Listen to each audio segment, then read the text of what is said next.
इंस्टाग्रामवर पुरी aesthetic cooking करतात आणि मी एकमेची सुट्टी असून भर उन्हात उपीटसाठी जीव तोडत होते. महाराष्ट्र दिन, कामगार दिन, सुट्टी होती म्हणजे देशाला सुट्टी होती, पण माझ्या पोटाला नाही. दुपारचे 3 वाजले होते. पोटात कावळे कावकाव करत होते. सकाळी तसं थालीपीठवर बेत झालाच होता. मला दुपारी काहीतरी मस्त खाऊया. घरी असले असते तर एकच लाईन होती, मम्मी भूक लागली, काहीतरी बनव ना.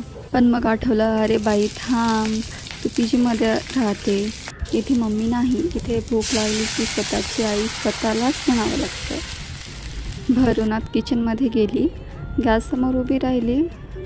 वाटलं कामगार दिन फक्त माझ्यासाठीच ठेवला आहे का. कसा बसा उपीट बनवला, प्लेटमध्ये काढला, फॅन लावून मस्त बसले जशी काही फूड ब्लॉगर आहे. पहिला घास घेतला आणि समजलं उपीट कमी, माझी जीभच भाजली जास्त. इंस्टाग्रामवर जे एस्थेटिक दिसतं ना, ते फक्त व्हिडिओ पुरता असतो, काही रियालिटी